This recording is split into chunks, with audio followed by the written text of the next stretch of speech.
What Happens in the Woods is a true crime podcast. We discuss events that are often violent in nature. Listeners' discretion is advised. Mate, what wanker wrote this? Have you heard this podcast? Jess just drones on and on, talking and talking, blah, blah, blah. Bryce just says, okay, and uh-huh. Don't get me started on Mara and Olivia. Shit, we're still recording? Bryce, cue the music. Welcome to WTF Wednesday, half an hour of true crime stories. It's the finest in fuckery. Now here is your host, Jess, with true crime stories that'll make you say, what the fuck? What the fuck was that? Yeah. Excuse what? you? I feel like I've sat down and participated just to be attacked. Welcome back to What the Fucks. What the fuck? What the fuck? Hey, everybody. What am I even here for? You totally robbed me of my intro. Apparently I drone on and on. Don't even get her started on Mara and Olivia. My I bad. love the honorable mention. I knew that there was some fuckery afoot. I knew that you were going to pull some bullshit. And girls, you had to be here for it. Yeah, he was like, Just you so have to that. be here. Yeah. Mm-hmm. Well, hi, everybody. Hi. Welcome. What's up? Welcome back to the series that, apparently everybody has been waiting and plotting for. When did you pull that little gem out of your ass? Salty. Like a month ago. Yeah. Mm-hmm. I'd hired Miss Bayless on Fiverr again, who did our UK disclaimer, and she just continued on with it. No, she's very cute. That was cute. She is. Mm-hmm. I love your work, but I'm very upset with my husband right now. All right. Well, yes, we are back with all of the fuckery that we can find for WTF Wednesdays. And as you may have already guessed, this is Bryce's favorite part of our podcast. What? He's been looking forward to this for months now, obviously. And you haven't? Because I am at a loss as to what you're going to find to do. So no. The anticipation of the fuckery has pretty much sustained you, I think, through the regular season. Pretty much. Yeah. Yes. So here we are finally. And as you heard, we have Mara and Olivia back with us. Hello, girls. Hello. Hello. It is tradition. So this is the time-honored family time of fuckery. We are so excited. As you can tell, Mara is with us via phone. Yeah, I'm on some. Yeah, she's currently other traveling. Currently Feels so traveling. fancy. You are It's so fancy. important. You are. It's so important to have you teleconferencing with us for the fuckery. I mean, to be fair, Olivia did it first. Yes. Mm-hmm. So for those who don't know, WTF Wednesdays are kind of shorter weekly series we created to share some stories that don't make it to our regular season. And these are stories that will leave you saying, what the fuck? And if you love these stories, this series like we do, make sure to check out the What the Fuck merch on the website. All right. Are we ready? We're just going to dive right in. Are we ready to get into some stories? Yes. Yes. Always. Okay, let the fuckery begin.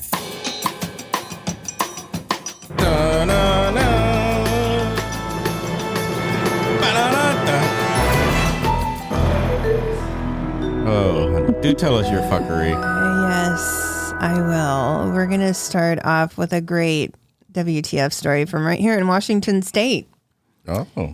So if I were to say Forks, Washington, what would come to mind?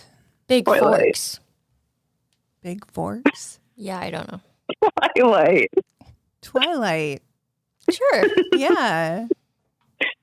The land of vampires and wolves. Oh my God, who the hell cares? Oh. Big Forks. Yeah. Big Forks. Oh my God. Well, this does not involve any vampires or wolves, but 2 Forks, Washington men decided that they needed to supplement their income, and they did it in a very odd way. So Troy Crandall and Jose Salinas were found on state land, the Department of Natural Resources land, on October 22nd in 2021. And there was a man who was deer hunting on the land. He kind of raised some concerns with authorities after he was hearing chainsaw in the woods, which if you're on state land, you shouldn't be hearing chainsaws. Oh? No. And there were definitely no state workers nearby. The hunter then proceeded on, throughout, he was leaving, and he found a parked silver car sedan alongside of the road, and nearby that were some blocks of freshly cut cedar wood, kind of close by in a ditch.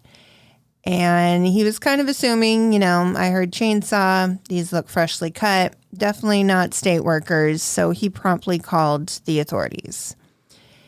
An officer for the Department of Natural Resources showed up soon after and found Crandall and Salinas a few miles past a gated road on the land near a wood bridge. This bridge that they had been dismantling with their chainsaws from underneath. Not even just, on one side. They just started underneath and were taking out huge chunks of wood. So the officer comes up, and he's like, hey, what y'all doing? And they claim they were cutting up the bridge to sell the blocks of cedar for money because they were, quote, hungry and needed cash. So you have a chainsaw. Your first thought was to go into the woods and dismantle a bridge. Yeah. Yeah. So after inspecting the bridge, the officer found extensive damage that would have caused, if a car had gone across this bridge, eventually the bridge would have failed. It was kind of like a ravine, so it wasn't it was miles of deep, ravine or anything where people would have lost their lives. But, it would have caused some damage. So apparently he saw that the girder on one side had been sawed completely apart. So there was no bracing. Mm-hmm. And then on the outside span of the other side, it was completely gone. So the cables that were holding the bridge together on that side were just dangling. So it was no longer a stable bridge, basically. So, of course, both men are arrested. And the wood, along with the chainsaws and other tools, were taken in as evidence. And Crandall allegedly told the arresting officer that he was the mastermind behind this whole scheme. And he took the blame, but they arrested Salinas for participation, And apparently Crandall told the officer, quote, this is corporate bullshit. This bridge is rotting anyway. So he just kind of felt entitled, I guess. You stupid. Okay. And the first thing that I picture is in Tucker and Dale versus Evil, when the sheriff shows up and they're like, "Heidi ho, officer, we've had a doozy of a day." And if you guys have not watched that movie, Please do. what are you doing with your life? Yeah, we can't be friends. Please go out and watch that movie. That movie is epic in so many ways. Should I dare say? It's gonna be legend. Wait for it. Dairy. Oh, yes. That movie is legendary. It is Ladies and legendary. Netflix needs to bring that back. Or just buy It's a sin it. that they took it off. They made an error. Just buy it. That was an error in judgment. It is worth it to purchase it. You will rewatch it multiple times. It never gets old. No. Yeah. So these two men were arraigned in November that same year, and their lawyers tried to argue that, this wasn't a violent crime. It wasn't a sex offense. So they really should be granted bail money. However, the judge was not having it because 63-year-old Troy Crandall had a history of 15 prior warrants and a history of not showing up to court. So his bail was set for $50,000. And 42-year-old Jose Salinas had 94 court warrants. Oh 94. my God. This is Where were they hiding? Yeah, this is not a contest, you know. Apparently he made it a contest. I guess. Although his attorney claimed he would personally see to it that his client made his court appearance in January, the judge quickly said, "And how will you accomplish that?" And basically said, "The fuck you think I am, stupid?" He's not showing up. If he didn't 94 times, you've lost your mind. You can't guarantee that your client's going to show up. So his bail was also set for the same amount of money. So as I'm reading this, I'm asking myself, and you may be asking yourself at this point, why were these two fuckers out in the woods cutting up a cedar bridge? Well, apparently you can sell this on some sort of lumber black market to mills that will use the cedar chunks to make the shingles out of it. Did you know that there's a black market for lumber? No. No. Neither did I. Well, it never occurred to me. Well, that's what we're here for, educating. Right. Now you know. And now you know. There's a black market for cedar, ladies and gentlemen. Right. We're not encouraging it. Don't be caught on government property trying to cut cedar. Not even trees, fucking bridges. Yeah. Fucking bridges made out of cedar. I've never heard that this was a hot commodity, but like you said, we're here to educate. And what the fuck do I know? Nothing, absolutely nothing about cedar lumber. So the damages to the bridge were estimated to be over $20,000, while the stolen wood was valued at only $3,000. I really don't think it was worth it. No. I just really don't. After pleading not guilty, Crandall was charged with 3 felonies. So, I mean, these aren't just small offenses. Yeah. Yeah. First degree malicious mischief, which before I die, can I just say I want to be accused of malicious mischief? It sounds phenomenal. I want that. Okay. Well, then you gotta go. You gotta go cut some cedar bridges. Right. But I also need to intend on, you know, the other first degree charge, which is trafficking in stolen property. That also sounds interesting.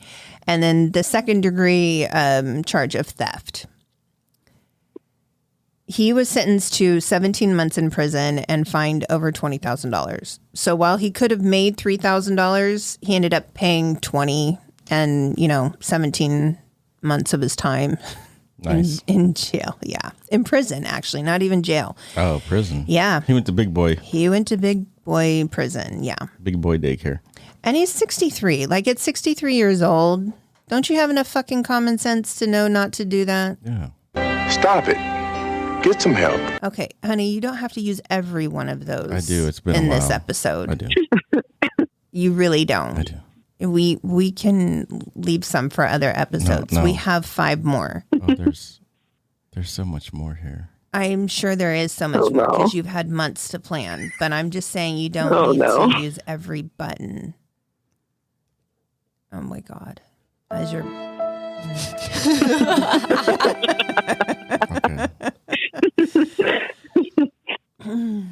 okay. Salinas also, he pled guilty and was sentenced to 12 months in jail and a $20,000 fine. After 94 warrants, I find it hard that they couldn't have found something else to keep him in jail a little bit longer. But maybe they did, and I just don't know. I'm sure they could out of 94 warrants. Out of 94, something had to stick. Something got to stick. Yeah, just keep throwing. It'll stick. Yeah. All right. So our next story comes to us out of Colorado. This was also in the fall of 2021. And I'm sure by now everybody's heard these stories of the fake COVID vaccination cards being sold and circulated. This one caught my eye because of how cocky the counterfeiter was about his work and how proudly he told people where his cards had circulated to. So Robert Van Camp, a 53-year-old businessman from Colorado, was on record as saying, quote, "Pretty fucking nice, huh? I call them a work of art." Yeah. Too bad for him. He said that to an undercover federal agent at the time. Yeah. He was also very excited to relay that he had sold cards to Olympians who went to Japan, which is not confirmed, but yeah, the possibilities there. And also other countries, people going to other countries like, Caribbean countries on vacation. They were trying to get on their cruises. Yeah. They had to be, proof of vaccination, couldn't go without it. Also about 12 or so other states in the U.S. Apparently, the quality of his work was exceptional because he was using the, quote, real paper and even perfected the CDC's logo on his cards. He would charge around $175 per card. Oh, my gosh. And he's reportedly sold hundreds of these. Jeez. Yeah. After being arrested, authorities found a handwritten list of names in his home trash of who he had sold to. That's where you're stupid. Oh, my God. Oh, my God. Handwritten list. Handwritten. Like it was on your property. And now they have your, they can do an analysis of your handwriting to see if it matches. How are you going to get out of that? You're not. That's stupid. You always burn the evidence if you don't know. Okay. Now you know. Now you know. Some of these people on this list were even current federal employees. So over the course of the investigation, he sold to 4 undercover agents. And each time he bragged about his cards and how they were, quote, worldwide. So Van Camp claimed to be making the cards because he was, quote, in the middle of a fucking war and I have a lot of guns and ammo like an arsenal. I don't know what that means. I don't know if he's actually talking about guns and ammo or if he's saying his cards were like guns and ammo, like arsenal to fight in this war. I don't know what he's talking about. I don't claim to understand any of this. He would refer to the cards as gift cards, and that was how people would contact him to make, to process the transaction. They would ask for a gift card, and he would make them a vaccination card. Apparently, there was an unnamed co-conspirator who had sent him a copy of a blank card electronically, and this person supposedly had top security clearance in the government. So somebody's in a lot of trouble. And they will not name this person. I don't understand why. But if they have top security clearance, that I understand. But I feel like if you're that idiot, then your name should be out there. I don't know. So he's arrested on charges to defraud the U.S. and traffic counterfeit goods. And he's going to be appearing in court on May 10th, actually here in Seattle. And I guess this is just the closest federal court. I'm not sure why it's here because he lives in Colorado. And it's either here or San Francisco. Yeah. So I guess there's that. So we may have an update soon for you guys. There have been a total of 21 other similar cases with the amount of over $149 million that has been connected to fake vaccination cards being used to get money from the government, programs or pandemic assistance programs since the vaccination cards came out. $149 million. Wow. Yeah.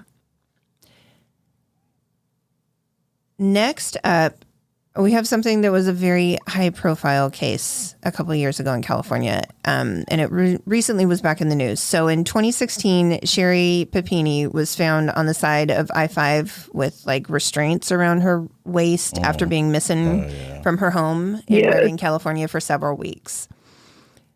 So she disappeared on November 2nd, 2016, after being out on a jog about a mile from her home. Her iPod or iPhone and her what are they called? Earbuds. Earbuds and iPhone were found after being pinged by her husband. So about a mile from her home, they were found on a nature trail. She then just mysteriously reappeared on Thanksgiving Day, just a couple weeks later. So supposedly she was released from her kidnappers that morning at 4:30 a.m. in Yolo County. after having been taken by 2 Hispanic women whom, conveniently she never saw the faces of. After being found. Wait, how long was that? 3 weeks. 3 weeks. She never saw their face. She said that they wore masks or she had her head covered the entire time. Okay. Good story, bro. That's what she said. After being found, she told police that she had been branded on her shoulder. It was supposed to be some kind of Bible quote from the book of Exodus. There is reports that she was branded, but I don't know. They won't show any pictures of it. A Bible quote though? Yeah, a whole ass quote from the Bible. To have it branded, that's extensive work. I don't know who would be able to do they go letter by letter? That's what I mean. Did they make the whole brand like they do for cows, how it's just one iron piece? I don't know how you brand somebody a Bible quote, not tattooed. No, I know. Branded. So or they took one of those the wood burning tools and wrote in cursive on her back. I don't know with it. I don't know. That's a whole ass Bible quote. It's a whole ass Bible quote. And I mean, if anybody has read the Bible, the book of Exodus is kind of wordy. Yeah. It's very wordy. I don't know. It was also claimed that she was physically abused, that she had lost significant weight and her hair was just chopped off during this time with her kidnappers. Her husband, Keith, claimed on Good Morning America that he was shocked at the sight of her in the hospital. He claims that she had a bruised and beaten face, a broken nose, and that she was down to 87 pounds. I don't know what she weighed before this, but apparently, under 100 pounds, if you're a certain height, that's not good, obviously. No. But I don't know how tall she was. I don't know what she weighed before the incident. She could have only weighed 90 pounds before the incident. I don't know. So the Shasta County Sheriff, they were working with other interstate agencies from, surrounding multiple states because during the time that she was missing, they were looking for her as far away as Michigan. The FBI was involved and they had reports that she was possibly in Michigan. So this was definitely a nationwide search and involved a lot of different agencies. She had a lot of resources out looking for her for those 3 weeks. Yeah. And they started coming up with evidence that there was some shady shit. Things didn't line up and match up. So she claimed that there were 2 Hispanic women who drove a dark SUV and were armed that had kidnapped her. No reason why. Who knows? And there is evidence that she gave, or, a statement that she gave on the abuse that she sustained while she was in these women's custody. It wasn't substantiated by her. They started to begin to believe that her the bruising and everything. Apart. Well, the story fell apart, but it looked like all of her wounds were self-inflicted. Oh, really? Yeah. What if she just went on vacation and then was like, oh shit, I gotta go back. Let me just beat up my own face real quick. I'll get to that. Yeah. I was right. That's coming. I heard some shit. Yeah. So, they're looking for these women. They had over 20 search warrants and they were getting, phone records. They were getting bank account statements. They were searching a good amount of people and were looking into multiple people, wrongly accusing people of, kidnapping this woman. Yeah. So, of course, they do testing on her clothing, and it was either possibly a rape kit or body swabs of some kind because they found both male and female DNA on her body. They also found male DNA on her clothing. That was not a match for her husband, and the female DNA on her body was not a match for her. They ran the samples in CODIS, but nothing came of it until March of this year when the DNA was matched to an ex-boyfriend of Sherry's.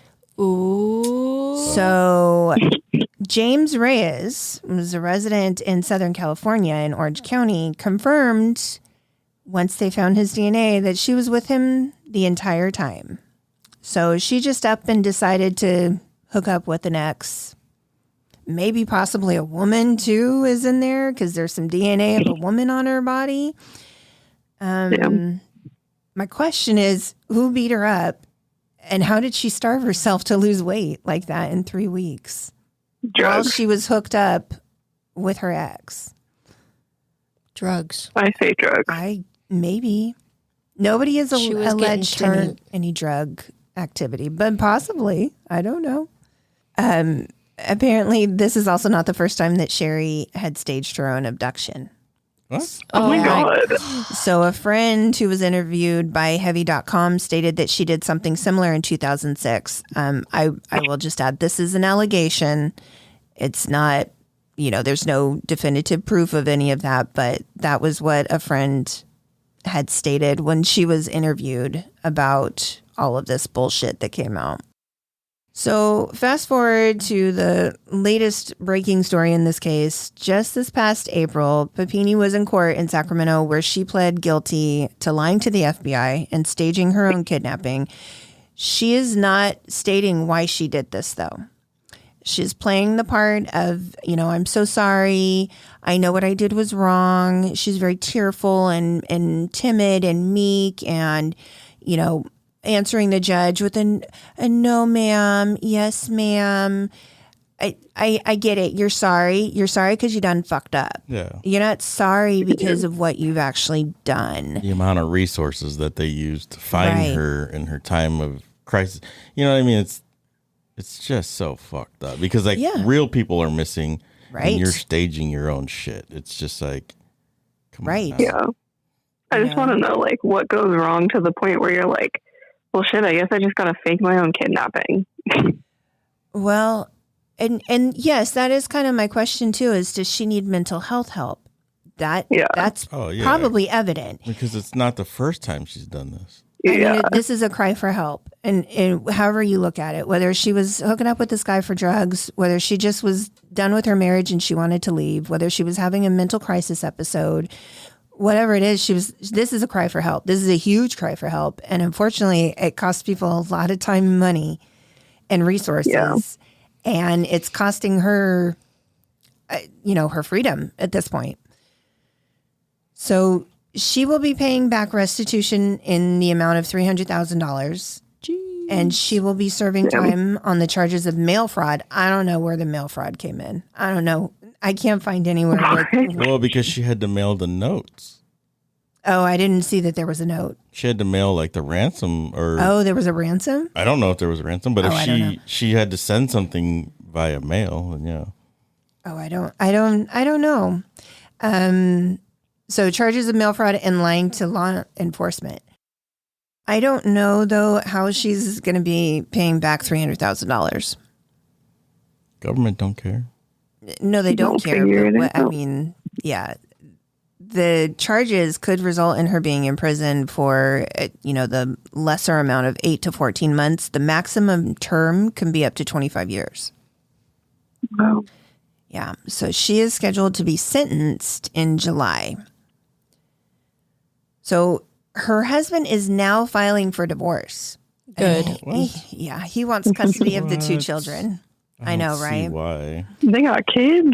They have 2 kids, young kids. They're both, I think, under 10 years old. So they were little when this happened. Damn, they're going to be fucking traumatized for years now. Kind of sad. Right. He states that he's worried she is not mentally stable, which I think, again, is evident. And obviously. He wants nothing more to do with her. He claims, quote, she has not been acting in a rational manner, which is the nicest way I've heard for saying somebody is cuckoo cuckoo. And their young children, quote, should not be subjected to the traumatic chaos if she attempted to take actual custody. I mean, he's 100% correct. Yeah. She obviously needs mental health help. Yeah. So, yeah, I kind of want to research that further because I have forgotten a lot of when that hit. I remember being like, what the fuck is going on in Redding, California? Yeah. I also thought she was affluent. You know what I mean? She must have been well-to-do and people were like, oh, let's snatch up this lady. And she's a cute little blonde white lady. Yeah. Yeah. But like now, it's just like, oh, shit, okay. I don't think that was the case at all. No. Yeah. And there's a lot of details there that I really don't remember if there was a ransom note or not.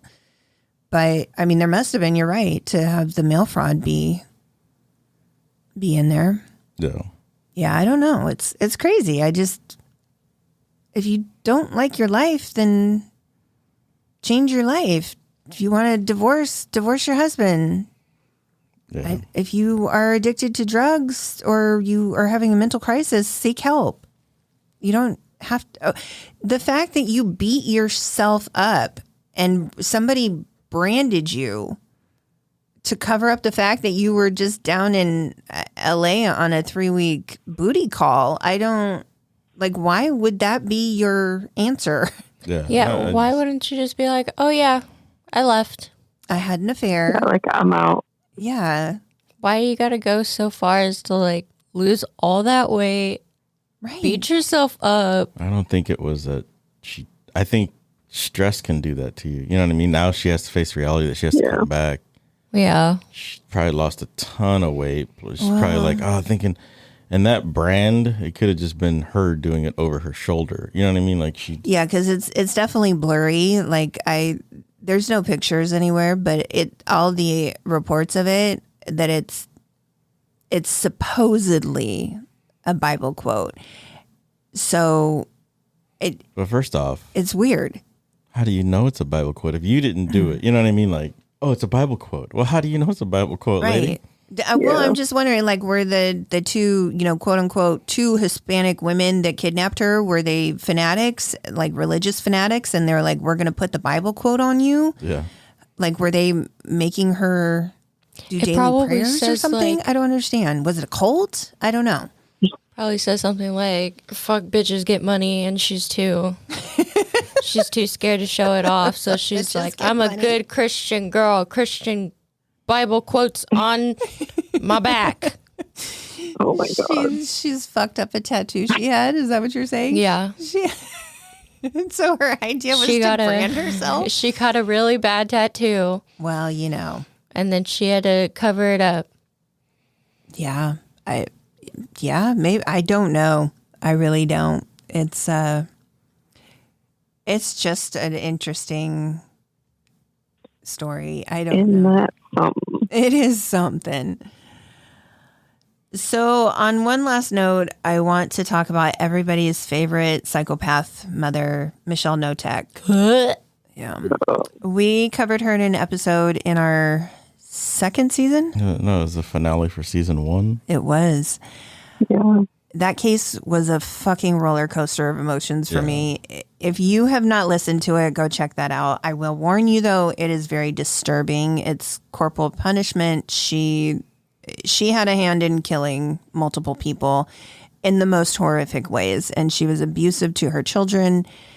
This case is one that will stay with me for the rest of my life. I think about it quite frequently. And today, June 1st, has been marked in my Google Calendar for over a year as the date that Michelle Notek will be released from prison. Oh my God. If that is not the ultimate, what the fuck? Yeah. I don't know what is. The fact that this woman is being released does not sit well with me. However, due to her plea deal with an Alford plea, she has essentially admitted to nothing and will not have served the time that many feel she deserves to for the crimes that she is accused of committing. And because this is pre-recorded, this episode, I don't know the outcome of this yet, but you better believe that I will be letting everyone know when I do, because I want this woman to have no peace in her life. I am thoroughly disgusted at the system and how this played out. I'm disgusted at what she did and how many lives she ruined. And I hope that she suffers for it for the rest of her life. So when we know what has happened, I will be letting you know. Hopefully next episode. But we'll see. And with that, we're going to wrap up our first What the Fuck for the season. Yay! Thank you all for your participation. in this fuckery. And there will be a special, extra special Florida Fuckery next week. Yes. Oh my God. We could not escape it. However, Texas is quickly becoming the Florida Fuckery. Oh, yeah. Yeah. I can believe that. Yes. So I will have an extra episode of Fuckery next week for everybody. Yay. So yeah. Yay. Are you happy, Bryce? Are you happy the fuckery is back? I'm just happy to say fuckery again because that's my favorite word. Yeah. You're not that excited. I'm not excited at all. Mm-hmm. Oh my God. I'm just scared. What else do you have in store for us?